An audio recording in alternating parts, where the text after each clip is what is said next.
Hey guys, welcome back. We're doing something a little different tonight. Um, as was noted from my gameplay attempt, I love BattleTech.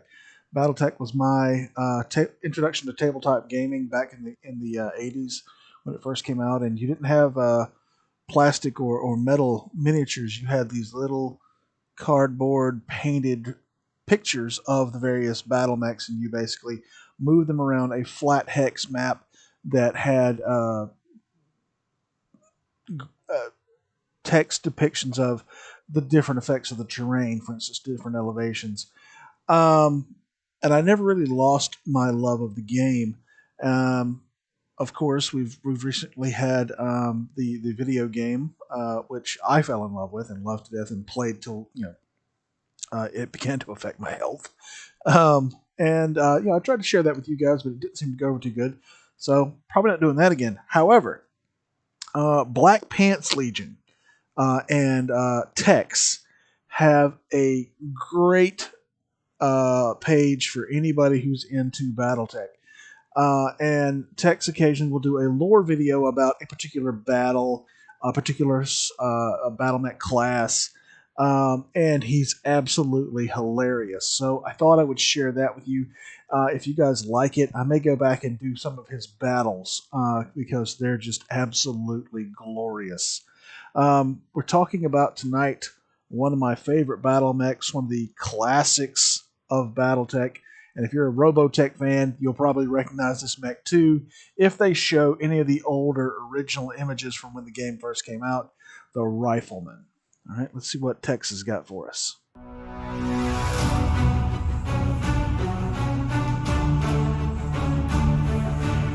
Got the epic music.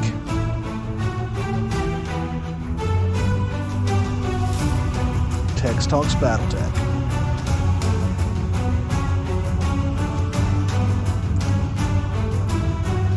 It's a bad day when you catch a punch from an Atlas. Yeah, that's from the Battle Tukey. It's awesome.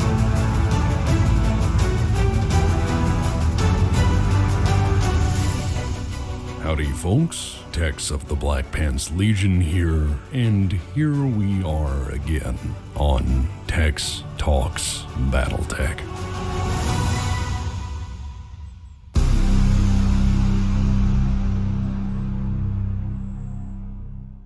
And usually Tex will do his videos in a very gloriously 80s style.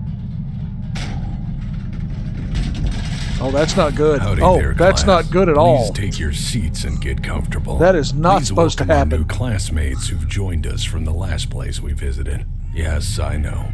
We tend to pick up strays, but as long as they're not disruptive, they're welcome. Hey, can you tell me why you picked the clown up? He's gonna do bad stuff. I mean, I'm not the most trustworthy guy around, but I know trouble when I see it. If we're asking questions, Ronald Easter, why are you like 32 pixels? That hurts, man. I was born this way. The truth always hurts. Don't believe me? Ask a clanner about 3052, or Capellans about why their territory keeps shrinking. Anyways, this lecture is about one of the most iconic, and I feel if you're into BattleTech, you misunderstood understand mechs to ever grace the battlefields of the Inner Sphere. If you're not, you should be beyond. into BattleTech. It's a mech that has served nobly in its intended role, while simultaneously drawing sharp criticism from those too dim to see its battlefield purpose beyond just another mech, often maligned by poor commanders or second-rate MechWarriors. This mech has endured 500 years of war, and above everything else, is a respectable machine when used correctly in its intended role. Yes, today we learn about the humble Rifleman.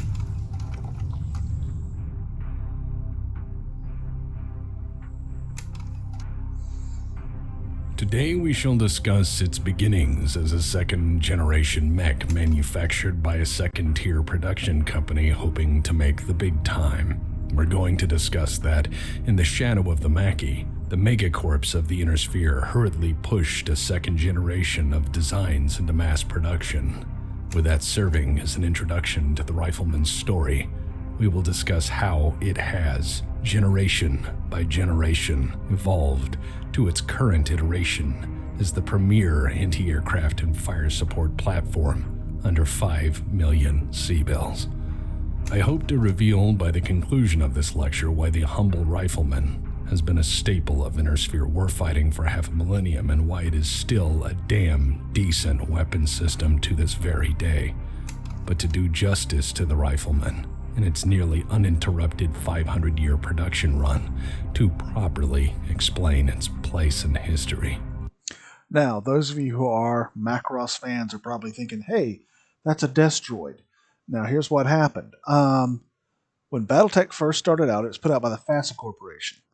And they bought the, and this is kind of murky, it's a lot of legalese. They bought the rights to the images and, I guess, visual property of several Macross Destroids. Amongst them, this guy. I can't remember the name of the particular Destroid that this is, or was modeled on. But in the Battletech universe, it became the Rifleman. Now, years went by. There was some legal battles between FASA and the company that licensed Macross. I can't remember the name of the company either. And I want to say it's Sunbow, but I know it's not. Anyway, so they were no longer allowed to visually use that image for the Rifleman. So for years, you would see the Rifleman mentioned. You could still use them in the game, but you did not see that image. They didn't make new Rifleman minis. It became part of what they called the unseen. All of these Destroids and Veritechs that they had used as models for some of the original Battlemechs just disappeared. Then later, you began to see this. Upgraded, altered models. Obviously, no longer the Robotech image, but something close enough to it that a Battletech player would look at it and say, oh, that's a Rifleman. And so we proceeded from there, and they began to return. I need to cover some background in order to make certain you understand not only what the Rifleman is, but what it was and how it got to be here. Rolling back the clock and covering in brief some past lecture material, I begin this lesson with a short overview on the so-called Age of War and how it shaped conflict as we understand it today. Shoot. Damn commercials. The earliest texts we have from before the Age of War demonstrate that it started as most periods of conflict often do, with a dangerous power vacuum and those powers who saw great opportunity in it. In the early days of the Inner Sphere, the collapsing Terran Alliance withdrew its support, protection, and governance from nearly all of its colonies. This left hundreds of worlds which were now totally free for the very first time to self-govern, and the decisions they made in those early years would guide and shape all that followed. Now, again, for those who are not familiar, roughly the 22nd century, we developed FTL, the Kearney-Fuchida drive, which allows a ship to make jumps of up to 30 light years at a time. You can see this in the intro credits to the Battletech video game. From there, we explode out into the galaxy under the leadership of the Terran Alliance. But as Tex just mentioned, the alliance begins to fall apart. Some colonies were snuffed out by others in the desperate scramble for resources, manpower, and riches. Other colonies died as a result of being incapable of existing without outside aid, protection, and now non-existent governmental logistic structures. Without supply lines from distant Terra, many colonies found themselves quickly short of food or other necessary supplies. In this new era of independence, again, it sounds a lot like 40K. Luton, of course, has great videos about the fall of the Terran Federation in the Age of Strife, and it sounds a whole lot like this. And of course, this all has historical precedents, such as the fall of the Roman Empire. Some colonies thrived, quickly becoming beacons of civilization, and fewer still began to ally, conquer, and grow until they became nations in their own right. From 2271 to 2366, you see the emergence of what we would now recognize as the Great Houses. What started as small wars of conquest. Look how big the Capellan Confederation is right now. By 3025, this is going to be just like, that's ours now. All your base are belong to us. The Draconis Combine looks weird. Here in Commonwealth looks okay. Federated Suns is tiny. Consolidation of power between tiny nation-states over the course of a century gave ground to centralized, if feudal, governments. This was an era before FTL communication, mind you, and it is that principal limitation which allowed such a throwback as feudalistic systems of control to prosper in an age of interstellar governance. After solidifying control, these nations turned their gaze outward to bring more territory into their sphere of influence, war by war, raid by raid, through annexation, subjugation, diplomacy, and conquest. These states drove ever outward from their original borders. The option for any unaligned world was to capitulate or be smashed by the resources of a significantly more advanced, far better coordinated, and certainly better provisioned, greater interstellar power. With the sheer amount of resources now at their disposal, and having exhausted unaligned planets to conquer or annex, the now established great powers of the inner sphere turned to their peers and began sizing each other up. Competition was no longer strong versus weak. Competition was between vast empires aligned to one house or another. In this era, you conquered, or you were conquered. In this era, there was war, and each rising power was either quick to test the other in interstellar conflict, or was subjugated in turn and relegated to the dustbin of history. With power consolidation, from fledgling colony to nation-state to great house, the rapid change in this era in terms of culture and governmental foci becomes plainly evident. Whereas planetary governments worry chiefly about survival, available food stores, and whether or not they can survive another year, their military options were accordingly of low priority and thus limited. A planetary government would raise militias when needed for protection, as standing armies were often beyond their ability to maintain. The best they could do was to try to ensure that peace was maintained, or that the next conqueror didn't believe in the expansionist policies of Genghis Khan. Consolidated power had its own rewards, though. Above all other things, unified governments can afford to invest in their futures. They could lay plans that span decades, if not generations. They could plan for the future, set aside worlds as breadbaskets, strip mine entire continents on others, and shuffle the vast workforces necessary to take advantage of every resource they found. Unified interstellar governments often have an enormous manpower surplus and can easily raise and maintain standing armies, funnel vast funds toward mutual defense, and then look to their neighbors with paranoia who are arming themselves similarly. Where once colonies had to scrabble for survival, an unavoidable and unenviable state of being for young worlds, the now great houses were unified, stronger, and with clear cause to direct them. And being that this is the inner sphere we're talking about, that cause, inevitably, was war. And so began the Age of War. Tex basically comes across as a good old boy, but he is a smart son of a bitch. And he's a dang good lorist. Age of War itself is a much-studied, though poorly understood, period of time between 2398 and 2571.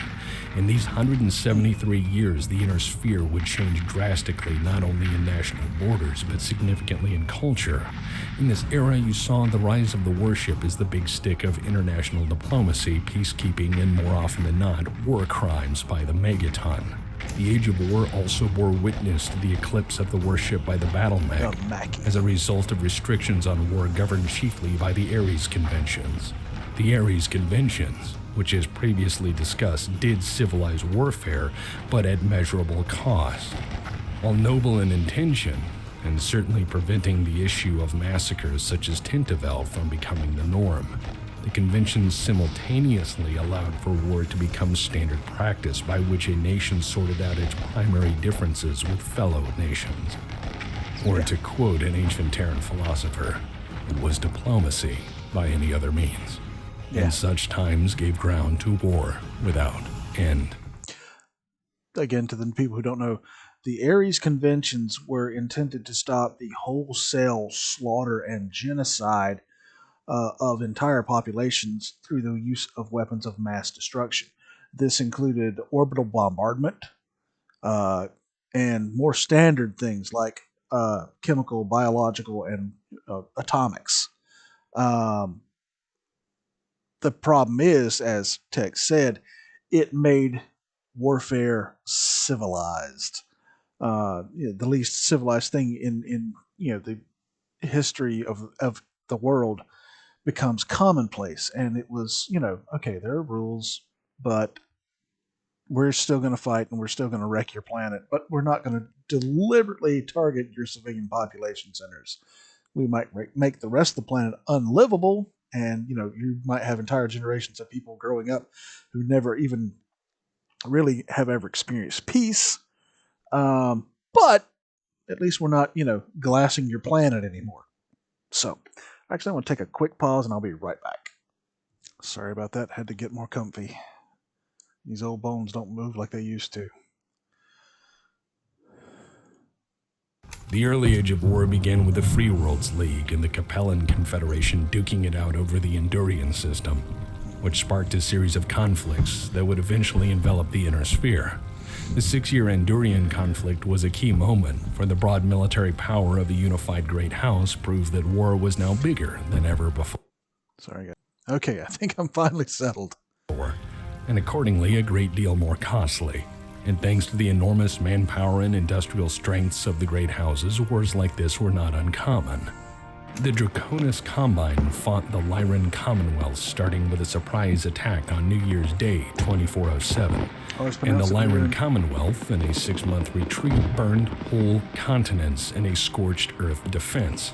This surprise conflict would not only form the foundation of the long-standing feud between the Draconis Combine and the Lyran Commonwealth, but as a result of nearly losing the conflict, the Lyran Commonwealth relocated the Great House capital to its current-day location, Tharkad. The war also cemented the Steiner dynasty's rule over the Lyran Commonwealth, a practice which has continued since, for good or ill. This era also saw the rise of the Terran hegemony to a place of true power, which it accomplished by fighting its own war to reclaim former Terran Alliance colonies, or at least ensure its own borders did not shrink among competing interests from the other great powers.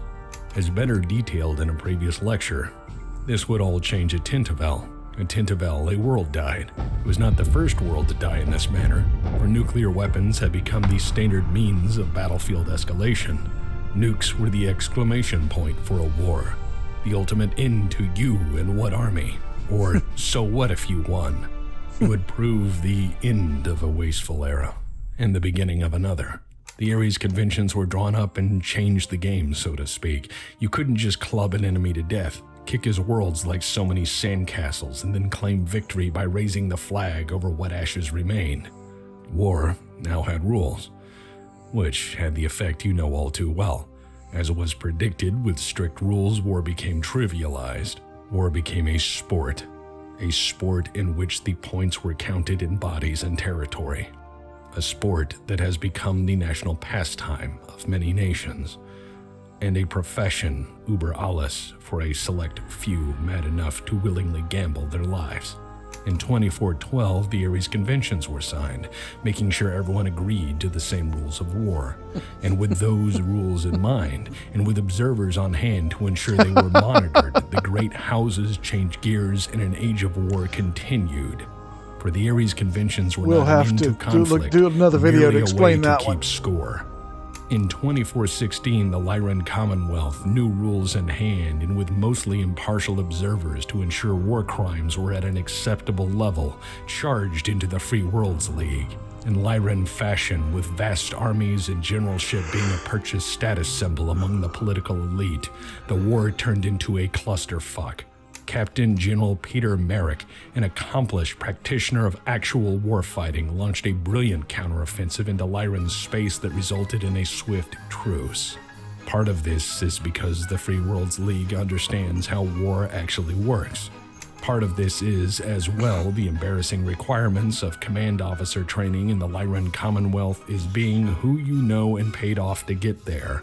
I'm not saying all Steiner generals are bad and bought their way into a shiny uniform, but typically, Steiner officers tend to have the same level of battlefield experience as the regimental marching band. From 2418 to 2422, in the shadow of Tinterville, war erupted between Steiner's the Capellan Confederation and the Taurian Concordat.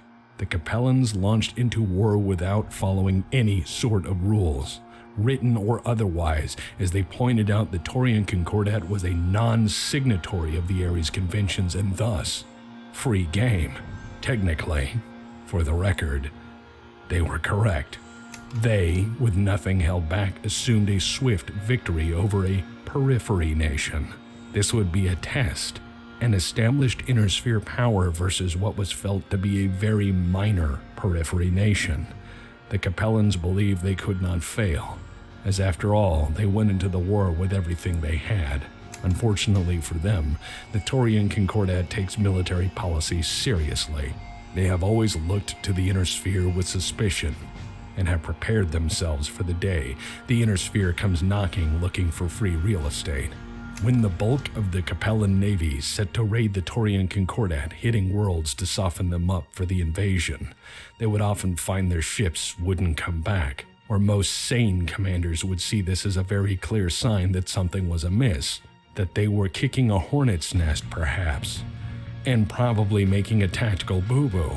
The Capellans were undaunted and pushed on, because Capellans are like that. To sum it up, there is a joke about Capellan commanders I'd like to tell you. The Capellan Officers School has a test for entry, wherein blocks of various shapes and sizes are put through holes of corresponding shapes and sizes. This results in two kinds of officers populating the Capellan Armed Forces: those who are moderately intelligent and those who are incredibly strong. So, during this war, the Capellans experienced some setbacks at home. In the lead-up to conflict and during the war itself, the armed forces of the Capellan Confederation would see a series of purges and downsizing. Whether a deliberate act of political sabotage, brain-dead bureaucracy, or just foolish belief that they could get by with less, this decision resulted in a loss of competent staff officers and reasonable oversight. The young officers, now without numerous experienced commanders, would try to outdo each other throughout the entire war, taking action that bordered on insanity. Mass charges into prepared defenses. Yes, they did that. Glassing worlds who offered the tiniest bit of resistance. Yes, they did that. Nuclear, biological, and chemical weapons? Yes, they used those too. Each attack was more savage than the next, and proved extremely costly. The Taurians, having always been a nation completely given over to the military philosophy of fuck around and find out, would visit atrocities back on the Capellans. Tenfold. Mind you, this is a population of people that has consistently throughout history said with one unified voice, time and again, hippity-hoppity, get off my property, and then backed it up with fucking nuclear weapons. After years of fighting, after astronomical losses, after committing and then losing entire battle groups, the Capellans won 3 worlds. 3. For this stunning loss of equipment and gaining few planets that were ruined. The Capellan state paid for it by nearly bankrupting themselves. The Taurians, having enjoyed the opportunity to kill Capellan, shrugged, dug in, and prepared for the next war. However, in 2427, Captain General Terrence Merrick managed to turn the offensive into a meat grinder that bogged the Lyran offensive down until it lost momentum. Losing entire armies for no gain would be catastrophic in modern military terms. To the Lyran Commonwealth's general staff, That catastrophic loss scenario there is called Tuesday. And on it went. War was a sport. War was frequent. And without strategic weapons in full use by Ares Convention signatories, war resulted in Pyrrhic victories or stalemates. War had to change, to evolve, for the leaders of the great houses were endlessly waging a series of wars with restrictive rules. Rules which did not encompass their full arsenals and military doctrine choices that did not take into account the possibility that war could change. But it did. It had to. As you well know, the debut of the Battlemech changed everything. From 2439, I believe we see a new age, the age of the Battlemech. In the years following the Mackey's production, introduction, celebration, use in war, and later being stolen and copied by the great houses of the Inner Sphere, you see this new age, an age of proliferation. War now had a new standard of conflict, mainly that they were fought out almost completely on the surface of a planet, and this Battlemech age would boil down to who could build the most mechs and efficiently field them. But instead of embracing the Mackey and accepting it as the new standard of warfare as they had done with the Ares conventions, a bare handful of scientists, military leaders, and military philosophers would ask the most important question at this juncture. What if instead of more mechs, we built better ones? And with all of these lessons in mind, that is where I lead us next. Yeah. Little warning on the commercials there, guys. Before long, it was plain that war had changed. From former Terran colonies to the rise of great interstellar powers, war had been more or less the same. But the Ares conventions and the rise of the Battlemech would change the pace of war. Nations could no longer use strategic weapons of their warship navies with impunity. They had to embrace new ways of fighting, and competition boiled down to who had more, if not better, weapons on hand in the terrestrial battlefield. After the first Battlemech combat drop in 2453, the great houses stood in horror for a brief moment, realizing that yes, war had changed. Hell, most great houses spent a good amount of time in shock, confirming what was reported had actually happened, that it wasn't some elaborate PR stunt or propaganda piece before trying to steal the blueprints themselves and technical specifications to build the new mech at any cost. It took years, but most succeeded. Some houses ended up buying the design off those who had managed through espionage alone to acquire the secrets of the Mackey. The focus of the Inner Sphere was now squarely on the Battlemech, and rapidly it became a question of who could build more. But the Mackey, while a game changer, was limited. Chiefly, it was a prototype rushed into production, and certainly any prototype has its problems. Doubly so when that prototype is exposed to the hardships and operations tempo of an active war zone. Indeed, it would be foolish to widely field a weapon that, when damaged, must return to the factory that built it for service. When every great house and their vast scientific and engineering resources began to dissect the Mackey, they immediately found room for improvement. Initially, improvements were on the prototypical technologies and components of the Mackey itself. Once reliability issues were solved and mass production changes made to the design for easy industrial scale mass manufacture, innovation took hold. And while the Mackey was certainly satisfying to most, it was not a solution to all problems. So the great houses began to plan for more specialized mechs to fill various battlefield roles. The next generation had to be better, and built off the lessons learned from this primitive era of mech combat. The innovation drive and the hegemony had people wanting something to complement the Mackey, and judging by what came of this want, the desire to smite opponents from afar seems to have been the single largest concern. By 2458, the Archer appeared. Shortly thereafter, the Helopolis. So if the Mackey was a walking tank, or at least a combat bulldozer, these new mechs provided war with stompy artillery. There's a well-worn saying related to that. Artillery is king of the battlefield. Napoleon. And while that may be true, as artillery strikes from afar and with great force, it is profoundly expensive, and unless indiscriminate destruction is the goal, it needs accurate fire direction to function. And while some would argue that these problems should have been solved the other way around, that fire control and ranging should have been figured out first in mech terms, artillerymen will disagree. Namely, as they don't really care and just enjoy watching things explode. But commanders would have their way in the end.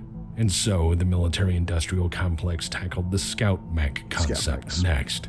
In 2464, we got the first jump jet-capable recon mech, the Wasp, and despite early failures with its ability to jump safely, if at all, the prototype was quickly perfected for mass production by 2471. That's a very different-looking Wasp. That's quite a bit different. I've never seen that particular design before. The original Wasp is a Veritech fighter in its destroyed mode. They have a couple of variants of that called the Stinger and the Phoenix Hawk. But yeah, that's a very different looking Wasp. I've never seen that one. By the end of that century, we got another two well-known and reliable mechs to fill out further specialized battlefield roles. Thunderbolt. The venerable Thunderbolt, and the first Looks true medium mech different. with the Griffin. And in this era of proliferation, the wheels of industry promised that so long as there were buyers, this rate of innovation... And again, these are based on Robotech Destroids and look quite different than what I am used to seeing. This is different even than what you see in the video game. I have not seen this one at all, but just my basic familiarity with the payload of a Thunderbolt, I took a good guess as to what it was. And the same thing with this one, particularly that bubble cockpit, that drum launcher, and the beam weapon on the right arm, plus these baffles here. It looks more or less like a Griffin, so I made a good guess and I was right. Would continue. These first steps were slow, but with every passing decade, the great houses continued to expand on the idea of producing their own unique designs best suited to their battlefield needs. Increasingly, commanders wanted mechs for specialized roles, artillery for static defenses, scouts to find targets for artillery, frontline mechs to brawl, attackers to break through, medium mechs to act as quick reaction forces. This is where you see the establishment of Battlemechs as doctrine. Every factory and every industrial firm accepted this challenge to innovate, as after all, the funding was unlimited. This era of rapid battle mech advancement was an all-out competition between the great houses and all of their vast resources. This was the new dawn of a great arms race. War began to change with this innovation challenge, with great houses factoring the capability of mechs into every strata of their warfighting philosophy and strategy. Where once I used to be able to pretty much tell you every single battle mech out of the entire catalog of machines, right up through those put out through 3067. From 2750 through 3067, I could pretty much tell you, okay, that's that. But I'm out of practice. I'm no longer as deep into the lore as I used to be. I think that's an Executioner, and that might be a Huron Warrior. I used to be way into this, way more than I am. This is probably responsible for me flunking out of vet school, but we won't talk about that. Mechs were an expensive oddity, a curiosity, or a very costly force multiplier, with availability becoming commonplace and designs rapidly evolving to fill specialized combat roles. Mechs were soon integrated into the central warfighting doctrines of every major power. So much so that by 2496, the very first true dropship was used, designed principally to bring mechs swiftly and safely to the battlefield, and then to recover them once the day was won. Further, this effect generated a cultural shift, for by the dawn of the 26th century, MechWarriors themselves were now central figures in any conflict. Where once great generals or brave soldiers were the paragon of military virtues, the MechWarrior had now taken center stage. MechWarriors were the gods of war, driving machines into the center of any conflict and beating victory out of the opponent in glorious warfare. In an odd throwback to his MechWarriors began to be seen as knights of the great feudal houses. So much so that by 2505, the Lorix Order was created. The Order of Lorix was a military and philosophical society who, in their chief work, the Lorix Creed, established the belief that MechWarriors were the pinnacle of society, and such a philosophy would have far-reaching consequences in time. But for the moment, it established the sense of MechWarriors as knights errant for a new age of war. The Ares Conventions governed war. The Lorix Order and the Lorix Creed governed the MechWarrior. Among other things, I'm familiar with that ideology of the MechWarrior being the knight of the 31st century. But I was not aware of this Lorix Creed, or if I was, I had forgotten it. So it's interesting to see how that came about. Lorix Creed established that MechWarriors shall be expected to display the highest degree of professionalism, and that the highest order of warrior and defender of the realm was the MechWarrior himself. The Creed established the status of MechWarriors as a special caste, a celebrated breed of warrior, one possessing the highest honors possible, and that they in turn should be expected to perform the most outstanding feats of daring in defense of the state. It established war as a way of life, a profession, and okay, this sounds an awful lot like some version of the Code of Chivalry, in which it governed a knight's life off the battlefield. Very little about the Code of Chivalry, any of the codes of chivalry, because there's more than one version, have that really that much to do with combat. It's more what you're supposed to do off the battlefield, before the battle, after the battle. You're supposed to basically be this paragon of virtue. And knights were people too. And some of them were decent. Some tiny fraction of them were actually paragons. A tiny fraction of them were, monsters. Most of them were just guys. And if you followed any of the Battletech lore, read any of the novels, most of these guys are just guys. They're soldiers, or they're guys trying to earn a buck. All right? So I find this very interesting.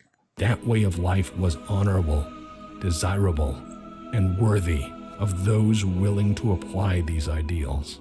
War, the tools to wage it, and the people who use them had changed in the shadow of the Maquis.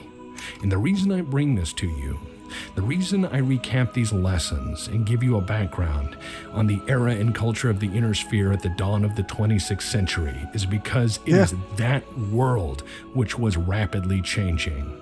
And it is that world which shapes all that follows. Yeah, we hadn't even gotten to the Rifleman yet. Period, doctrines and military fighting strategies had shifted from strategic weapons to battlemechs. In a 100-year period, the conduct of war had shifted from annihilation and conquest to border skirmishes and controlled conflict.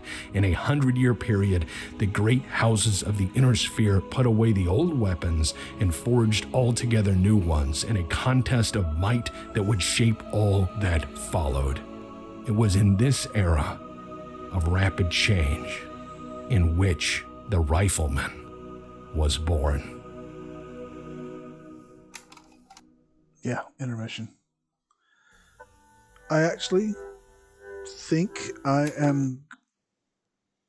Hi there, you have 4 minutes to go to the bathroom and get more to eat and drink. We brought this Intermission back by popular request, either because people wanted a break in the video or wanted more strange facts from behind the scenes.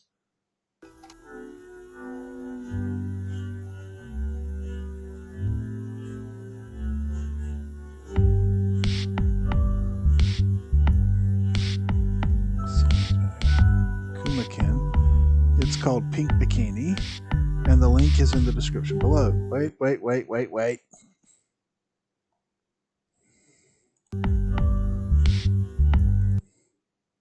Actually, all of our music is in the description below. All of it. People still ask, but fuck, I mean, we put it down there.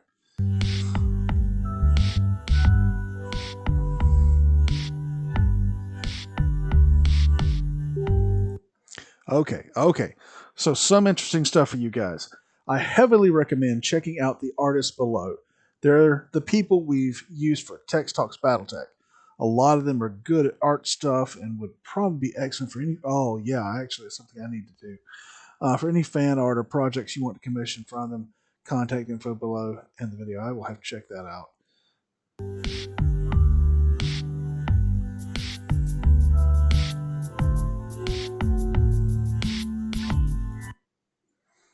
Goat, the Bard of the Legion, is also contactable below. He's hireable for any mad music you want to create that can be played on guitar or kazoo if you're feeling brave.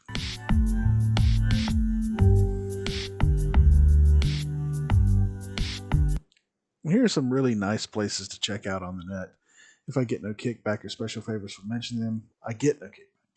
I just enjoy it. Sarnanet is excellent. It's the best Battletech wiki out there.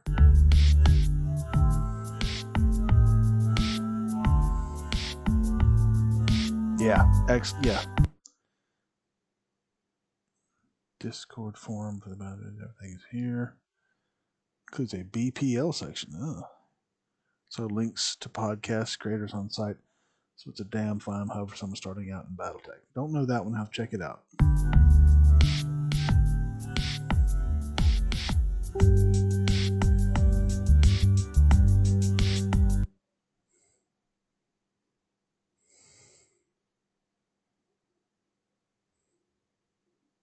The courtesy flush, okay.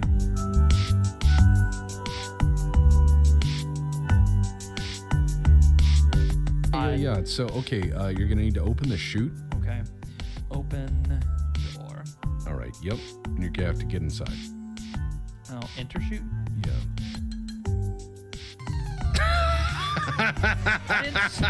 Okay, we're gonna skip through this. Sorry.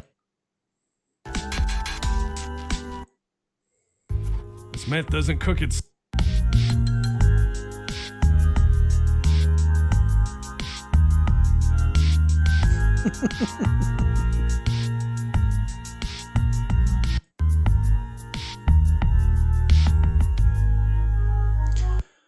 All right. Well, I think what I'm going to do, since this is a very long one and it's getting kind of late, I'm going to stop this one here, break this one into a part 1, part 2, and I will finish this up tomorrow and post it for you guys. All right. I hope you're enjoying this introduction to the lore of Battletech if you're not familiar with it. It's a really fun game, both as a tabletop game and as a computer game. Some of you may be familiar with MechWarrior, which is the better known Battletech game.